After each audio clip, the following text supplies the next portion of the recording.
অতিবাহিত করতেছেন।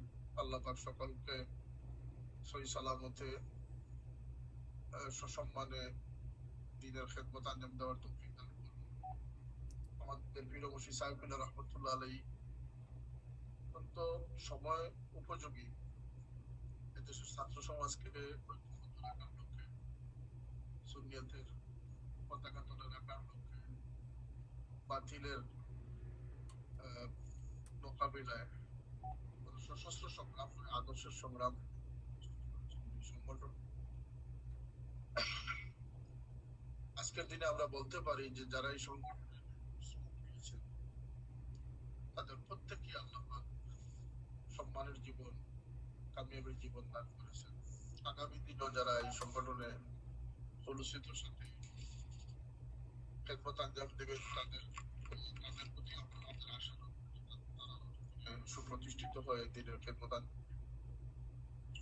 আমি আজকের এই কালামি ইসলামিয়ার বর্তমান প্রেক্ষাপটে যে বিষয়টি অত্যন্ত গুরুত্ব সহকারে পরামর্শ দিয়ে থাকি সেটি হলো যে পরস্পর ভ্রাতৃত্ববোধকে আরো প্রসারিত করতে হবে। কারণ আমাদের স্বার্থপরতা বা নিজস্ব কেন্দ্রিক চিন্তা ভাবনা যদি আমাদের মধ্যে এসে যায়, সংগঠনের জন্য ক্ষতিকর, দিনের জন্য ক্ষতিকর, এমনকি আমার নিজেরও ঈমান আমলের জন্য এটি একটি বিষয়। দ্বিতীয়ত হচ্ছে যে আমরা যেন প্রচলিত বা সমাজের অনুসরণে যেন আমরা এই ভ্রান্তির শিকার না হই। আমাদের মধ্যে ইখলাস থাকতে হবে। আমি অনেক জায়গায় বলেছি যে ফেসবুকের লাইক কমেন্ট দিয়ে নিজের যোগ্যতা বা নিজের গ্রহণযোগ্যতা এটি কখনো গ্রহণযোগ্য। বরং ইখলাসের ভিত্তিতে, তাকওয়ার ভিত্তিতে যদি আমরা আমাদের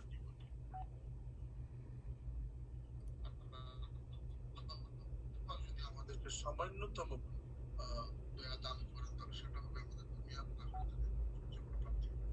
এই লক্ষ্যে তালামি ইসলামের আরো ইখলাসের সাথে, আন্তরিকতার সাথে এবং নিষ্ঠার সাথে তাদের কাজ আঞ্জাম দেওয়া দরকার। বিশেষ করে প্রতিষ্ঠান ভিত্তিক তাদেরকে আরো বেশি কর্মকাণ্ড জোরদার করা। এবং আজকের তালামি ইসলামিয়ার যে মাঠ পর্যায়ে যে চাহিদা রয়েছে, 41 বছর আগে কিন্তু সেই চাহিদা ছিল, 25 বছর আগে সেই চাহিদা ছিল। অনেক চাহিদা, নতুনত্ব চাহিদা আসতেছে সময়ের প্রেক্ষাপটে।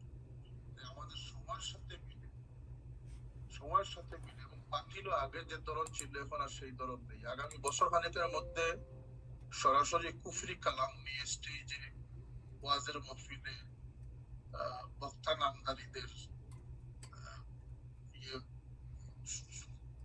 উপস্থিতি হতে পারে।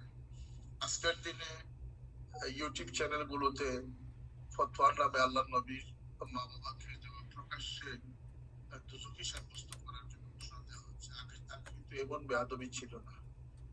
আজকের দিনে নবীকে তালাক দেওয়ার মতো এবং বুজুর্গানে কেরামদেরকে নানাভাবে কটাক্ষ করার মতো বেয়াদবি পরিদৃষ্ট হচ্ছে, যেগুলো আগে এতভাবে ছিল না। একটা হায়া মাধ্যমে বাতিলও